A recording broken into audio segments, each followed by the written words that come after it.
Hebreus 12, 1 ao 3. Né? Corrermos com olhos firmes em Jesus. Amém? Corrermos com perseverança, né? Você percebe ali, ó. Corramos com perseverança a carreira que nos está proposta. Então, o Senhor tem uma proposta para nós. Que proposta é essa? Uma maratona. Quem está na linha de chegada com o nosso prêmio? Jesus. E nós precisamos correr com perseverança. Você percebe que o mais importante nessa corrida não é a velocidade, mas sim o ritmo.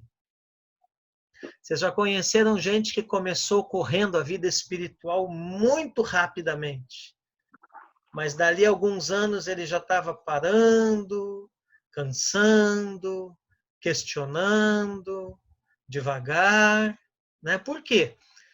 Porque a vida espiritual, ela não é uma corrida de explosão, de impacto, de velocidade, que nem os 100 metros rasos da maratona, da Olimpíada, né? Os 100 metros rasos da Olimpíada. A vida espiritual, ela é uma maratona, né? Quem aí sabe quantos quilômetros é a maratona?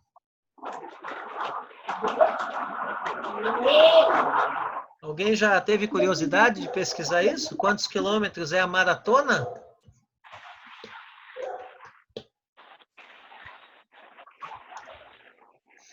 Originalmente a maratona é uma corrida de cerca de 50 quilômetros. Ok? Muito bem. O Malaquias está pesquisando aí. Eu estou ouvindo alguém falar aqui. Aí, agora foi. Originalmente, a maratona é uma corrida de cerca de 50 quilômetros. Se eu não estou enganado, Malaquias, pesquise aí. Né? Lá na minha mensagem sobre a corrida da fé, eu trago toda a história olímpica ali, toda a história da maratona, como é que isso aí se transformou em esporte olímpico, né? E a maratona originalmente foi um soldado que após uma batalha esteve, tá bom esse negócio, hein? Que após uma batalha esteve correndo por uma planície, né? O nome da batalha era, a batalha aconteceu na planície de Maratona. E esse soldado correu esses cerca de 50 quilômetros até a cidade, para avisar a população daquela cidade que eles haviam ganho aquela batalha. Por quê? Porque tinha um acordo entre o governante da cidade, o rei da cidade, né, e o general que estava lá lutando a batalha. O acordo era o seguinte: se até tal dia, tal horário, ninguém trouxer a notícia que nós vencemos a guerra, então vocês devem matar todas as crianças e as mulheres da cidade antes que o inimigo invada a cidade e mate eles. Né? E aí o que aconteceu? Só que eles ganharam a batalha. E aí esse soldado grego, né, teve que correr ali toda essa quilometragem até essa cidade rapidamente, né, e chegar lá a tempo para avisar que eles tinham ganhado a batalha, senão todas as mulheres e crianças da cidade seriam mortas, iriam se suicidar, na verdade. Né? E a história é muito bonita, porque a história conta que esse cara chegou lá e a única coisa que ele teve força para dizer foi a palavra vencemos. E quando ele disse vencemos nos portões da cidade, ele caiu morto. Né? E se você parar para pensar, a vida espiritual é isso mesmo. Né? É nós correndo, né? Levando a notícia de que o Senhor venceu por nós, venceu nas nossas vidas, né? E vamos correr em direção aonde? Em direção à cidade celestial, em direção aos portões da Nova Jerusalém. Amém? Então, o mais importante, meus irmãos, na vida cristã, não é apenas como você começa, mas sim como você termina. O que você precisa se preocupar não é a velocidade que você está correndo, mas sim o ritmo que você está desenvolvendo na tua vida espiritual, né? Você precisa ser uma pessoa que tem um ritmo constante de vida espiritual. Amém? E não se deixe enganar, né? Às vezes as pessoas me falam também a respeito, né? Ah, ministério tal, aqui, ali, lá não sei aonde, tal, né? Só que o que eu sempre digo é o seguinte, né? Beleza, benção. Mas o que você deve observar é o seguinte: será que daqui 10 anos, ou 20 anos, ou 30 anos, eles ainda estarão ali? Eles ainda estarão correndo? Eles ainda estarão atuantes? Né? Você fazer esse tipo de pensamento, ele te blinda, vamos assim dizer, de ir atrás de qualquer vento de doutrina, ir atrás de qualquer ministério, ir atrás de qualquer ministro. Porque mais do que nunca na nossa geração tem surgido muita novidade, né, Fábio, por aí? Mas o que eu sempre digo para o pessoal é o seguinte: observe o ritmo deles. Porque muitas vezes é o fogo de palha, né? Começa aquele fuzuê, aquele movimento, aquela coisa, aquela benção, isso e aquilo. Daqui a pouco, passa 1, 2, 3 anos, foi um fogo de palha.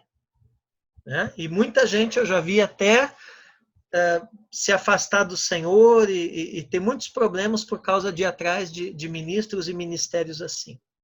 Amém? Bom, Hebreus 12, 4 ao 13, né? A correção vem do Senhor. Fazei caminhos retos para os pés, para que não se extravie o que é manco. Hebreus 12, 14 ao 17. Pressão à santificação. Nem haja alguma raiz de amargura, né? Por raiz de armadura é para acabar, né? Deixa eu corrigir. Amargura. Isso. Nem haja alguma raiz de amargura que, brotando, vos perturbe, e por meio dela muitos sejam contaminados. Hebreus 12, 18 ao 29, a igreja dos primogênitos, porque o nosso Deus é fogo consumidor. E aí, finalizando aqui, essa visão panorâmica, né, dos capítulos da Epístola aos Hebreus, tá? Isso é só um panoramazinho assim de tópicos, né, para vocês irem tendo uma ideia mais ou menos do que fala cada capítulo, tá? É óbvio que vocês precisarão ler a carta aos Hebreus para terem um entendimento pleno disso, né? O capítulo 13 ele vai encerrar aqui com recomendações de conduta.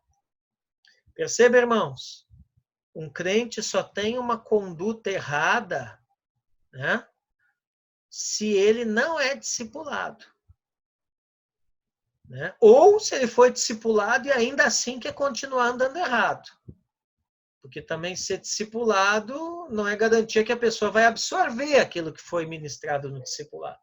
Tem gente que passa por discipulado, por encontro com Deus, por um monte de coisa e nunca muda. Né? Eu conheci um cara que passou 7 encontros com Deus né? E dividiu a igreja. A Cristina também conheceu, né, Cristina? Entendeu? Então tem gente que passa por um monte de processo, mas nunca muda, né? Mas quanto a nós, né? Qual é a recomendação de conduta para nós? Hebreus 13, verso 7. Ali, ó. Lembrai-vos dos vossos guias. Vocês já perceberam que toda hora eu estou falando do apóstolo Jair, toda hora eu estou falando do pastor Pedro Cortes, que foi o meu segundo discipulador, né? Tenho muita saudade dele, ele já está na eternidade, morreu com 55 anos, né? Toda hora eu estou lembrando o meu primeiro discipulador, que foi o pastor Ivan Nunes, lá no fim dos anos 80, em Porto Alegre, né? O meu primeiro pastor Ivan Nunes, é vivo, está com 80 e poucos anos, ainda é ativo no ministério, né? Por que eu vivo falando disso, né? Hoje eu falo muito do apóstolo Jair, que é o meu atual líder e discipulador, né? Porque aqui, irmãos, a Bíblia diz isso.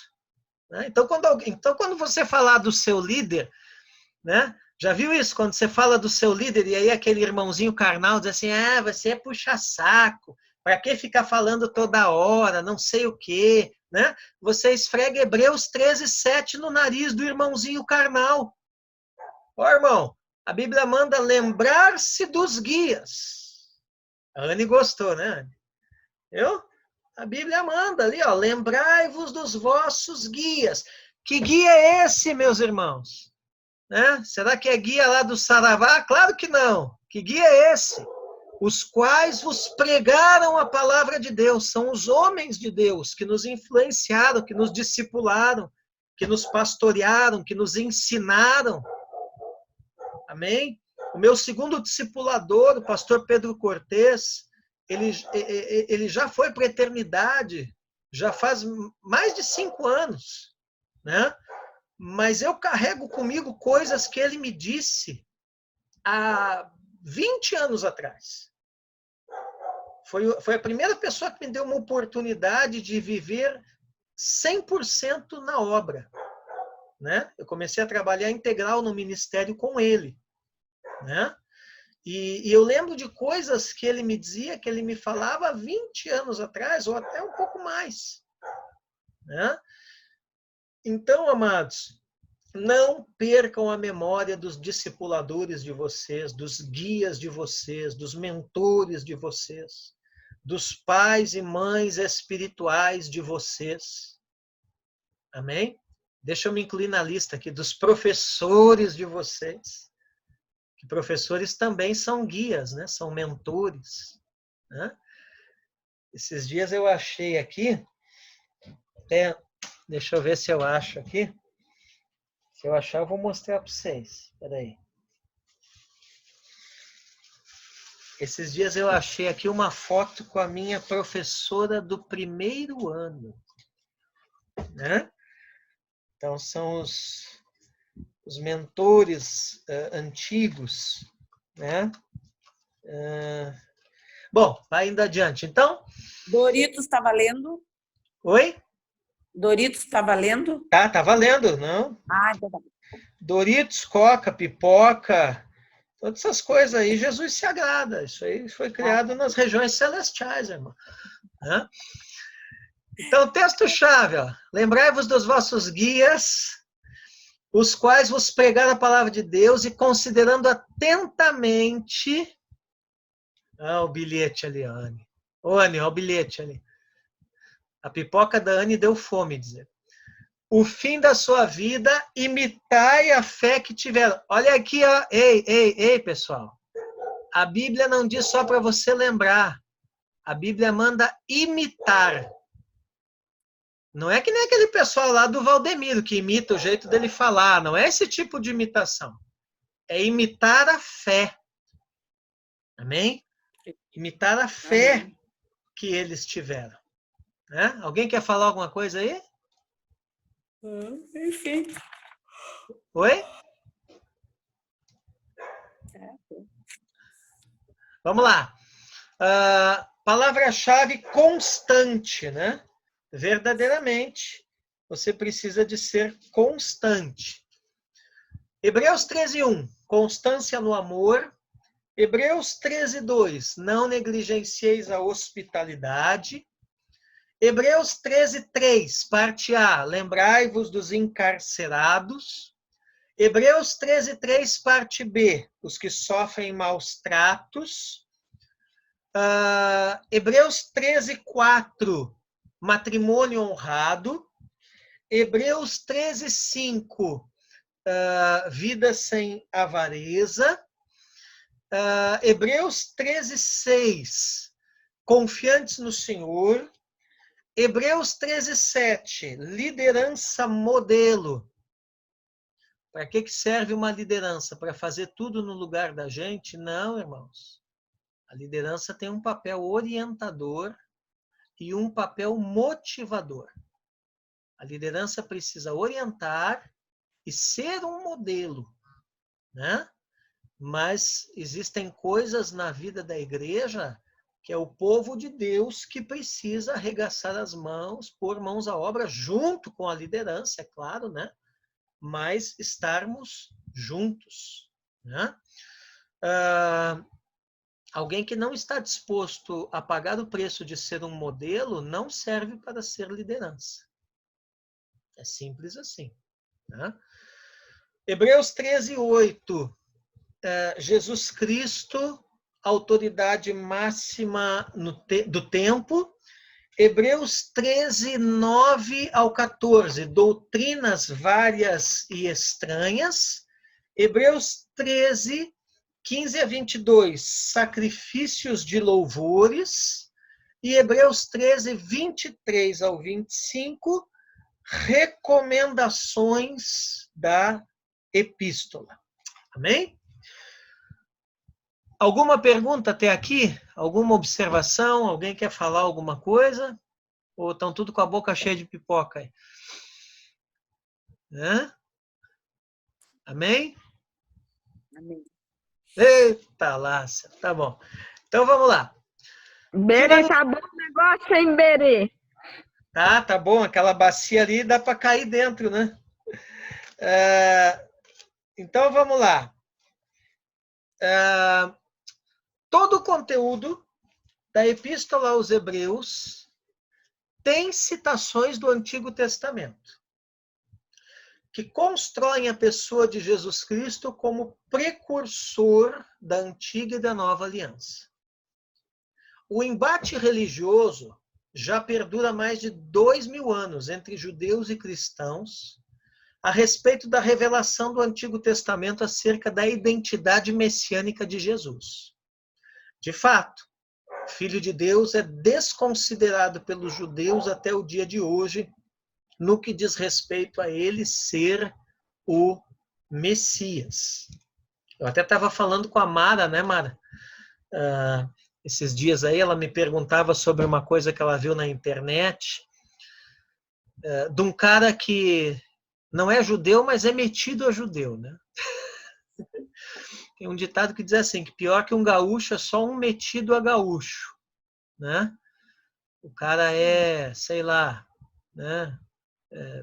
O cara é lá do Piauí, mas quer andar de bombacha e falar que nem gaúcho, né? É um negócio meio estranho, né? Mas tem gente assim, né? Agora, então o que acontece? Tem também os metidos a judeu, né? E a Mara encontrou um aí na internet, né? Falando um monte de bobeira e me mandou ali a mensagem do cara perguntando o que eu acho, né? Assim, é um cara que conheceu o judaísmo ortodoxo, né? E aí começou a viajar ali, falar um monte de abobrinha ali com relação à igreja, né? E aí a Mara queria saber a questão de como o judaísmo vê Jesus, né?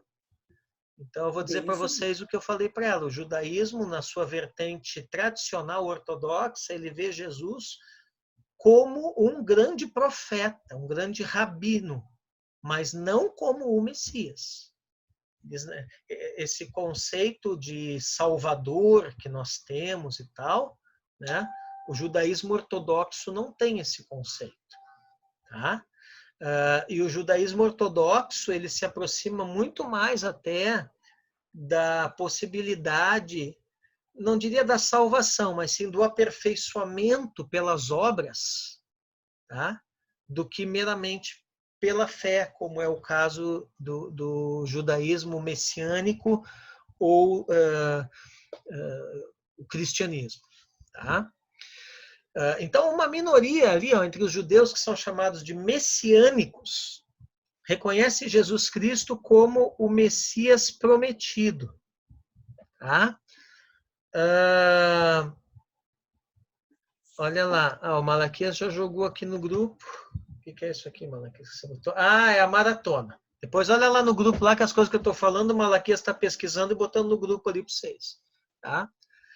Então, uma minoria dos judeus, gente, são os chamados messiânicos. Por que messiânicos? Porque eles são judeus que reconhecem Jesus Cristo como o Messias prometido. Apesar disso, os judeus tradicionais questionam a veracidade dos fatos do Antigo Testamento aplicados à vida de Jesus no aspecto da messianidade. Então, eles não questionam que Jesus é um personagem histórico, os judeus tradicionais, né, que Jesus existiu, que ele foi um grande mestre, um grande profeta, um grande rabino, mas quando entra no aspecto de Messias, eles dizem, não, Jesus não é o Messias ainda virá. E nós sabemos que no fim dos tempos eles vão comprar gato por lebre, né? Porque o Messias que eles vão acabar recebendo, achando que é o Messias verdadeiro, de fato vai ser o anticristo, né?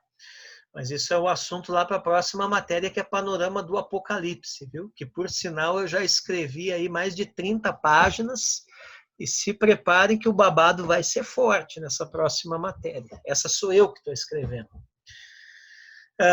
Conclui-se que a Epístola aos Hebreus, em sua mensagem universal, vai além de um Deus forjando um único povo com uma fé cercada de tantas tradições como é o povo de Israel.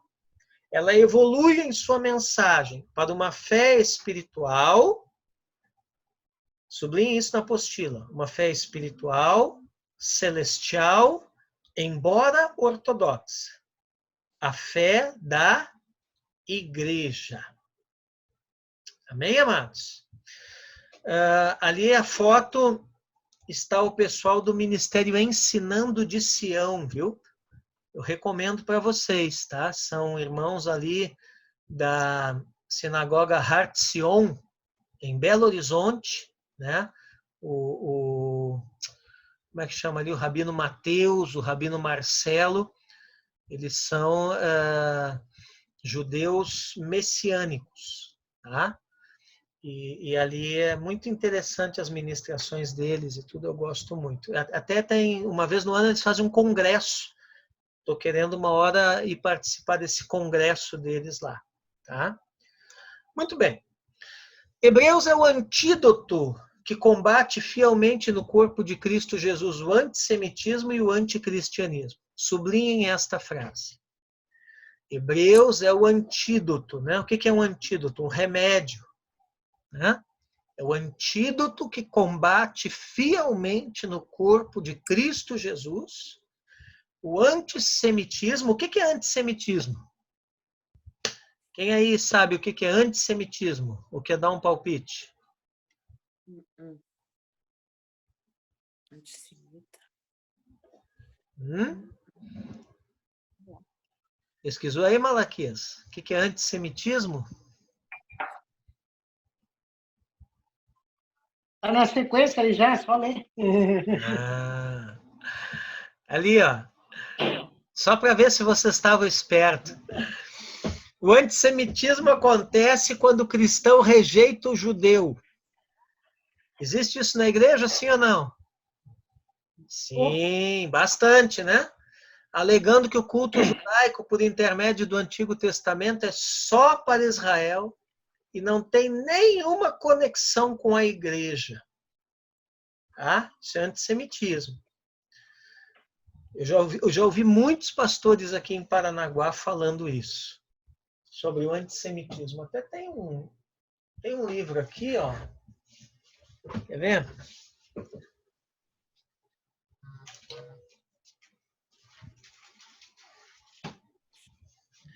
Ó, esse livrinho aqui, ó. Cristianismo é judaico.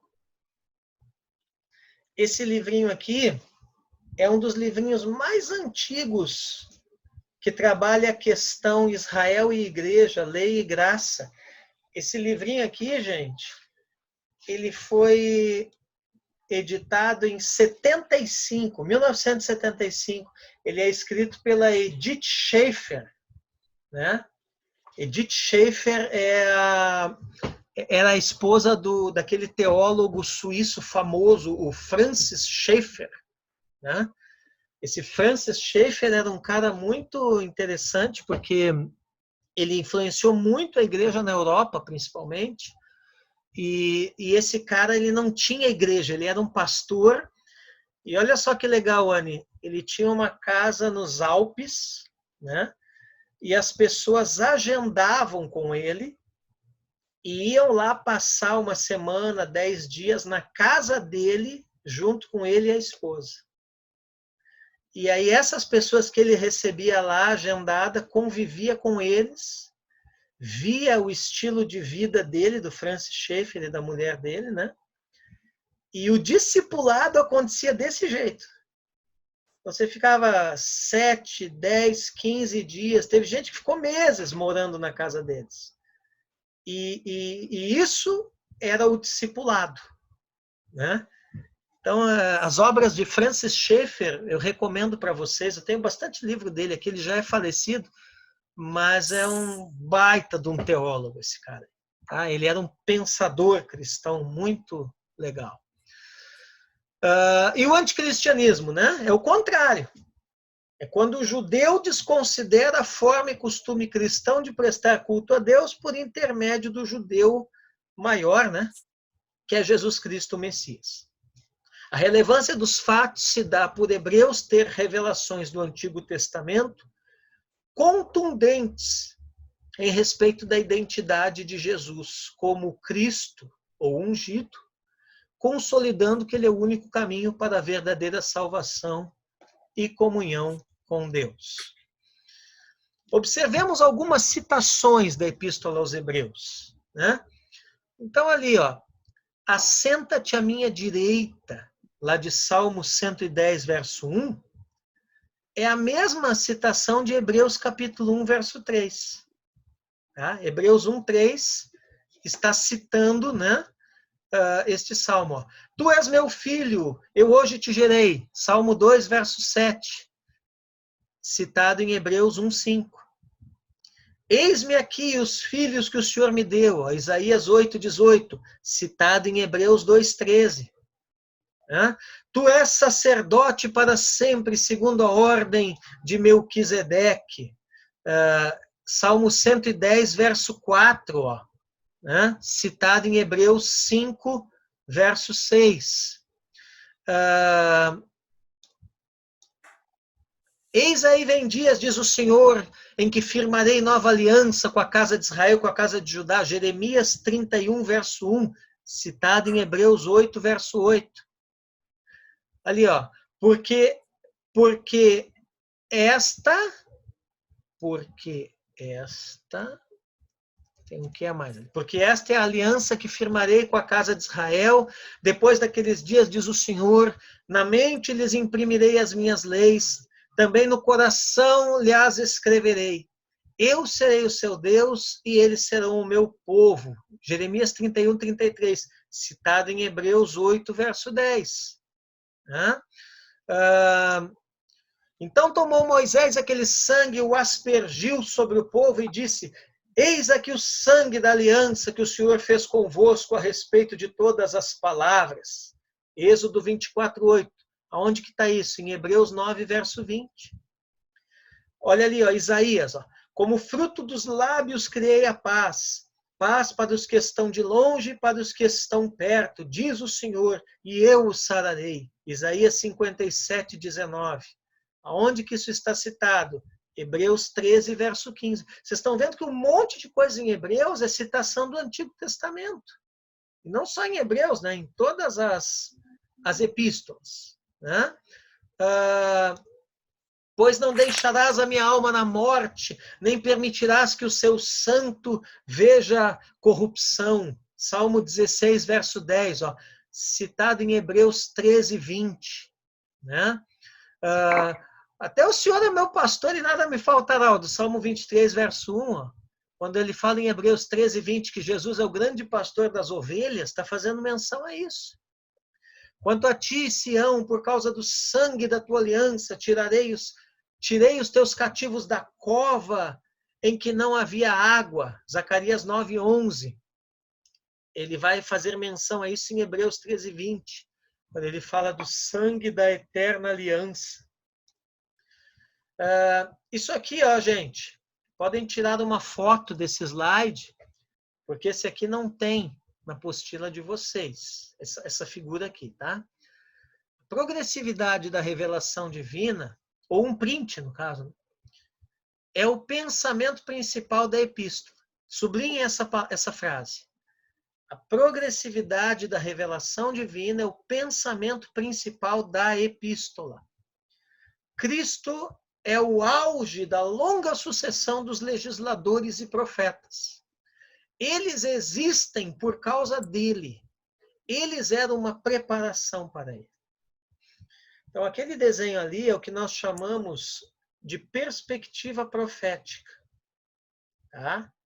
Então, você vai vendo ali que a visão ela vai se ampliando. Então, Adão tinha uma visão do Messias? Tinha. Quando Deus anuncia para ele que o fruto do ventre da mulher esmagaria a cabeça da serpente e tal, ali Adão já tinha um entendimento que um dia viria um resgatador, um salvador, um redentor, que iria corrigir toda aquela lambança que ele e Eva lá haviam feito. Só que era restrita. Né? E em Noé amplia-se um pouco mais a visão. Abraão entendeu um pouco mais ainda do Messias, até mesmo porque Abraão chegou a ter também experiências pessoais, né, com Deus na pessoa do filho. Né? E Moisés, mais ainda, né? E Davi, mais ainda, né? Eu acho que Davi, de todos na Antiga Aliança, foi o que mais teve compreensão do Messias, né? Até nós chegarmos a Cristo. Aqui, ó, também, esse slide é importante. Ó, se quiserem tirar uma foto ou um print, fiquem à vontade. Tá? Malaquias está botando no grupo ali, pode continuar botando, Malaquias. Revelação progressiva de Deus. Um caminho de salvação.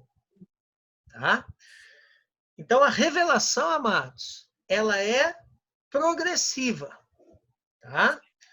Aquilo que eu já expliquei para vocês. Né? Veja ali. Na Antiga Aliança, a esperança deles apontava para Cristo. Toda vez que eles praticavam aqueles rituais, sacrifício de animal, aquela coisa toda, né? A fé deles estava aguardando algo que viria. O que é esse algo que viria? A morte de Cristo. Né? Agora, a nossa fé é retroativa. Nós olhamos para frente, sim, porque Jesus é o alvo, né? Mas, ao mesmo tempo, olhamos para trás, porque a morte de Cristo é o fundamento para nós. Né? Então, nós conhecemos Cristo com uma fé que olha ao mesmo tempo para o evento histórico da cruz no passado, olha para trás, mas também olha para a fé, olha para a frente, né? Que ele é a linha de chegada lá dessa nossa corrida, dessa nossa maratona. Amém? Gente, falta 3 minutos para a sala fechar. Se fechar e eu não conseguir terminar Hebreus, vocês voltam rapidinho só para mim terminar. É uns 3, 4 slides aqui, tá bom? Para não ficar pela metade. Aí a gente encerra com uma oração. O maior perigo para a igreja atual é a maneira de interpretar teologicamente as epístolas, tanto paulinas como gerais, das quais Hebreus é a principal. Sublinhe isso, das quais Hebreus é a principal. Com certeza essa daí cai na prova, né? Qual é a principal das epístolas gerais? Hã? Aí vai me botar lá que é Gênesis. Tá bom? Misericórdia, né? Tá bom? Todos os intérpretes precisam ter os devidos cuidados e principalmente levar em conta a forma que foi escrita, atentando para o relacionamento entre o Senhor e o seu povo, os judeus. O que eu estou querendo dizer aqui nesse... Aliás, eu não, né? O que o professor Juliano está querendo dizer aqui? Que não tem como você estudar hebreu sem você entender Israel. Tá? Por que tem um monte de gente que faz lambança com a epístola aos hebreus? Porque é antissemita. E fica aí com aquela teologia da substituição, dizendo que a igreja substituiu Israel, que Israel não tem nada a ver, que o Antigo Testamento é bobagem, e aí pega lá Hebreus e faz uma lambança danada. Lembrem-se que eu sempre tenho ensinado para vocês que a correta maneira de interpretar um livro da Bíblia é sempre você se colocando primeiramente no lugar dos destinatários originais do livro. E Hebreus não foi escrito para nós. Hebreus foi escrito para os irmãos da igreja no primeiro século, que eram de origem judaica. né? Ao redor de todo mundo que eles estavam espalhados. Né? Nós somos destinatários secundários. Então, como é que nós vamos querer entender um livro desse sem entender Levítico, sem entender o Antigo Testamento, sem entender os judeus? Não tem como. Né? Muito bem. Não podemos descartar o que Hebreus descreve a respeito do sacerdócio e os sacrifícios, como conteúdos históricos e de relevância nos dias atuais, como um nível de aprendizado para uma santificação espiritual adequada. Então, olha isso, aquela teologia que dizem para vocês, não, o Antigo Testamento é bobagem, não presta para nada. Mas Hebreus mostra exatamente o contrário.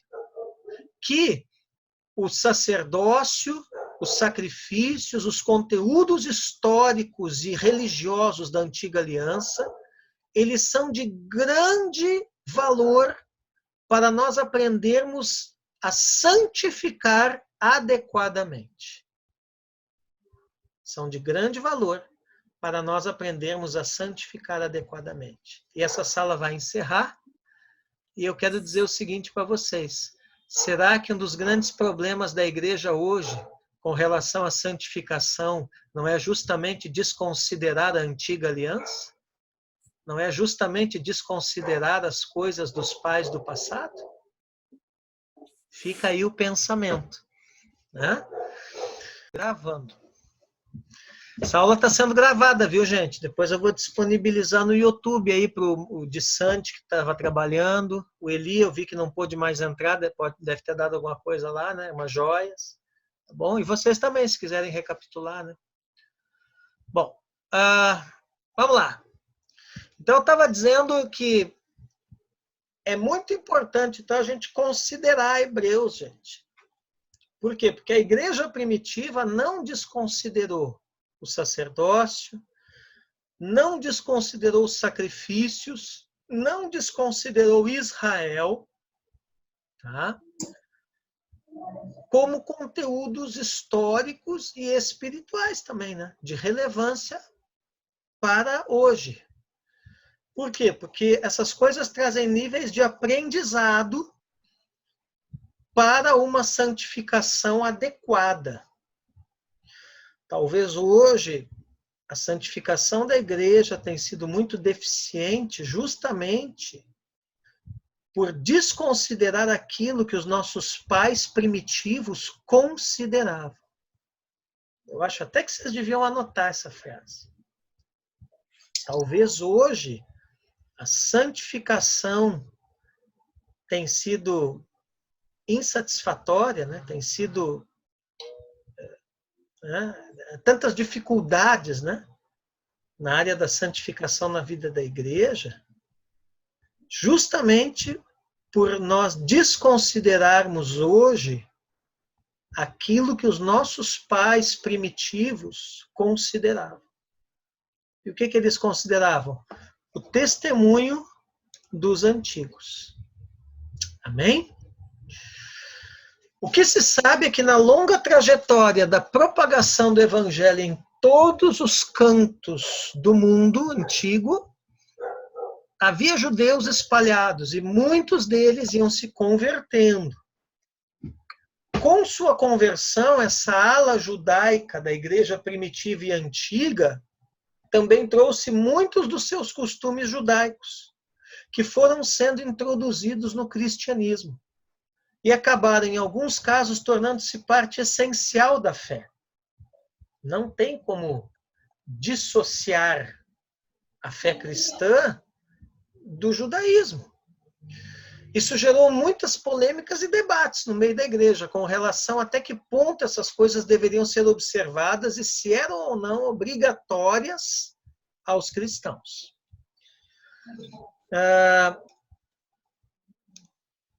Por outro lado, houve embates a respeito dos gentios. Então, veja só, os conflitos que a igreja primitiva experimentou não foi só com relação à ala judaica da igreja.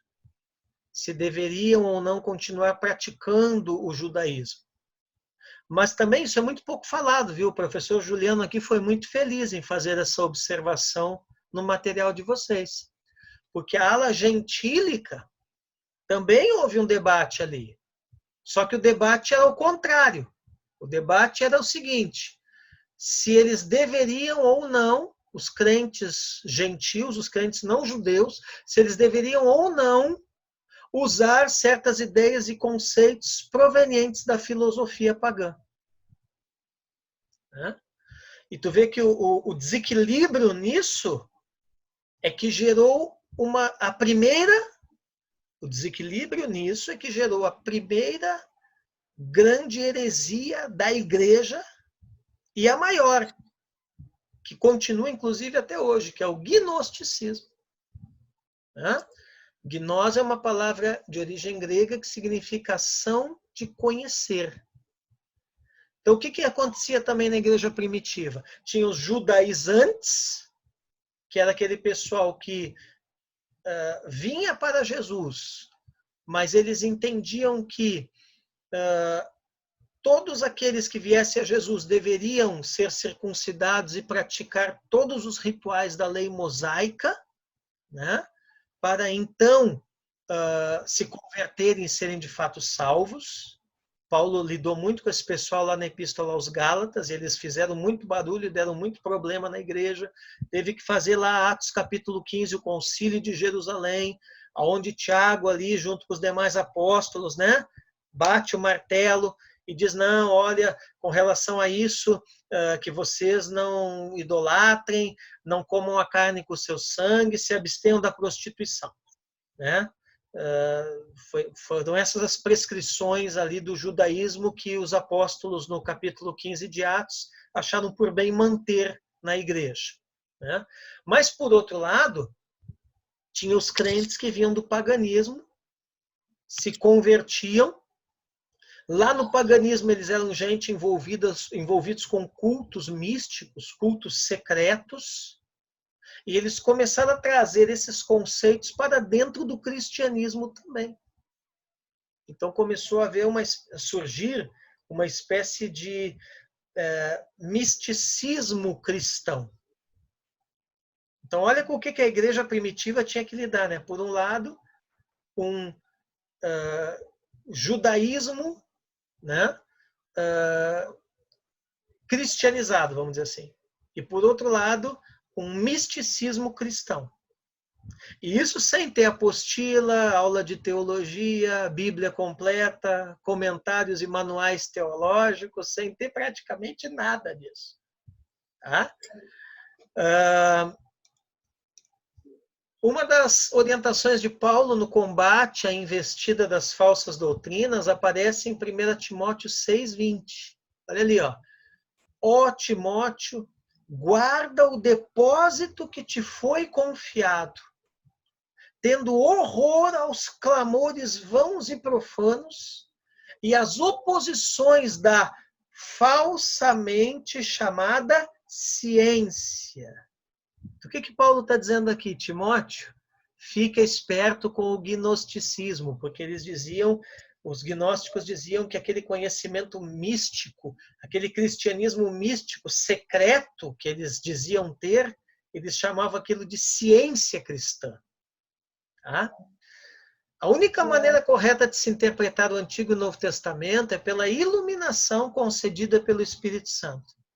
Hebreus descreve com precisão que ele é quem detém a autoridade maior para se interpretar os testamentos de Deus confiados para a igreja.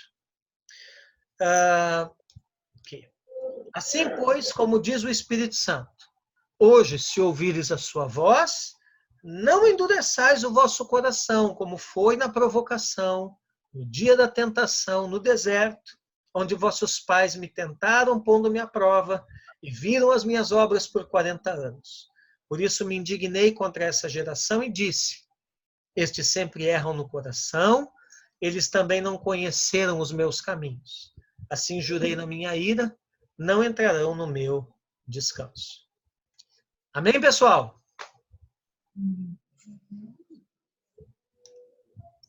Amém? Glória a Deus. Amém. Gente, encerramos bem no horário, hein?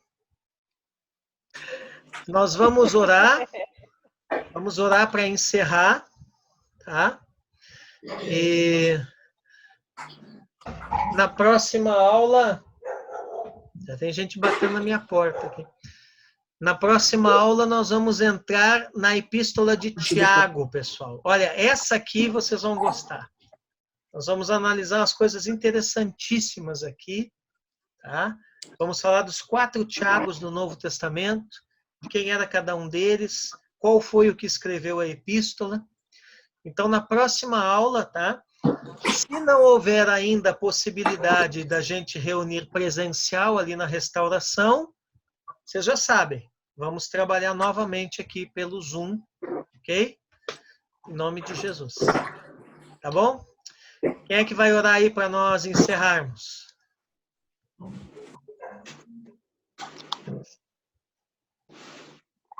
Quem vai aí? Um crente aí, meu Deus do céu.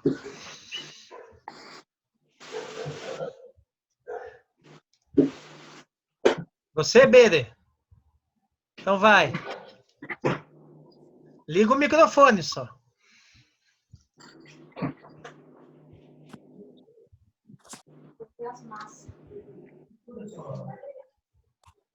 Amém? Amém. Pode orar. Senhor, meu Deus, meu Pai, em nome de Jesus, somos gratos, Senhor Jesus, por esta rica palavra, Senhor, por esse aprendizado, Pai, que estamos, Senhor Jesus, aprendendo, Pai. Estamos crescendo, Senhor Jesus, em Tua presença, Pai. Convidamos a Ti, amado e doce Espírito Santo, para que todo dia venha fluir aos nossos corações, nos dando sabedoria, entendimento, abrindo os nossos olhos para a palavra, Senhor. Palavra viva que nos traz, Senhor Jesus, crescimento. Abençoa, Senhor Jesus, os nossos lares, nossos familiares. Pai, esconda-nos, Senhor Jesus, do inimigo, Pai, nesses dias maus que estamos passando. Mas que os nossos corações, Senhor, estejam em Ti todos os dias, confiantes, Pai. Em nome de Jesus, Pai. Somos gratos, Senhor Jesus. Acampa os Teus anjos ao nosso redor. Sela-nos, Senhor, com o Teu sangue, Pai. Que podemos ser vencedor para passar por esses dias maus. Lá na frente, Deus, decretar que o Senhor é o nosso Deus. Que o Senhor tem todas as coisas, Pai. Em nome de Jesus. Abençoa Jesus, o pastor Alessandro, a família dele, Senhor, acampa seus anjos, Pai, cada vez dê mais sabedoria para ele, Pai, que é através da vida dele, Senhor Jesus, que nós crescemos, em nome de Jesus. Amém. Amém. Amém, pessoal. Deus Aleluia. abençoe vocês. Tenho orado diariamente pela vida de todos vocês. Amém? Fiquem firmes, confiantes. Amém? E voltem-se cada vez mais para o Senhor nesse tempo. Deus está no controle de todas as coisas. E nunca esqueçam, as portas do inferno não prevalecerão contra a igreja. Amém. Nós estamos acima e além, assentados espiritualmente com Jesus nas regiões celestiais. Amém? Qualquer coisa, estou à disposição aí de vocês, tá bom? Deus abençoe. Um beijo aí no coração de vocês e boa noite. Até a próxima. Até. Bom. Deus abençoe, irmãos. Amém. Bom, vou comer minha pipoca agora. Nós já comemos a nossa. Eita glória. Tchau, gente. Paz. Tchau.